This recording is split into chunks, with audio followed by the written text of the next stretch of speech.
We also have with us Ayushi Jindal, who's founder of Ivana Jewels of the Jindal Group. Ayushi, thank you so much for speaking to us. I want to begin by, of course, understanding your first thoughts and what really stood out to you as far as the budget is concerned. Modi government has been elected executive time, so we definitely have a lot of faith in the government's policies, and will definitely help us a lot for the aspiring business. As today's budget is concerned, we belonging to the jewelry industry are really happy about the reduction in the import duty on the gold prices from 15% to 6% in silver and platinum, which will definitely boost the export of the Indian jewelry industry, which has been providing employment to 4.3 million Indians, and is also contributing to the 10% of the merchandise export.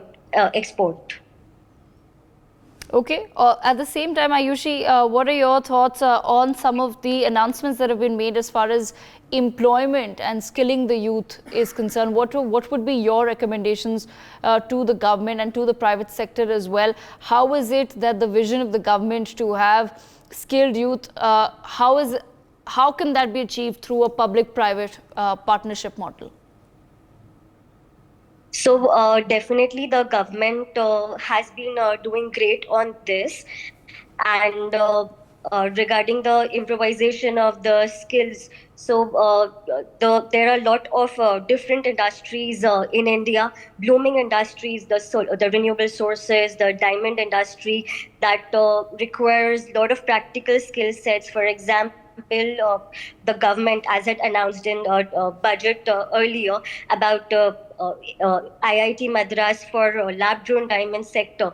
So definitely the government can boost more on it, so that the lab-grown diamond industry can also boost with it. Also, I think the evasion of angel tax investment is already signed to it, because the youth being more into startup these days. So evasion of angel tax investment will now actually help the startup sector to boom for entrepreneurs like us. So earlier, when the angel tax was being applied, it was with the intention that the unaccounted money should not flow with this angel investment. However, the malified startups were actually not being distinguished from the bona fide ones. So now, with such evasions, the startup industry will boom. So all the skill sets will definitely be in more boost towards it. Okay. Ayushi, I also want to understand from you certain measures that could possibly help. You were talking about diamonds as well. There has been, of course, a reduction that has been announced in basic customs duty on gold, on silver, on platinum, which has been a demand of the gems and jewelry industry. How do you feel that this could give a boost further to this sector? Uh, so reduction in the import duty of gold and diamonds.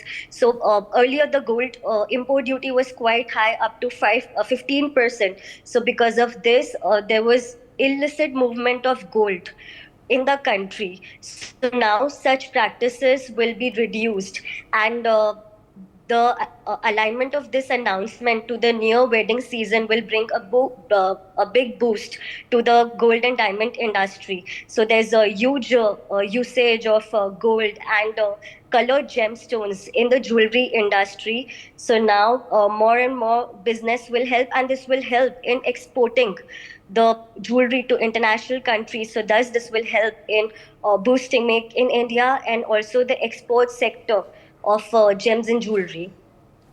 Okay, all right. Also, yes.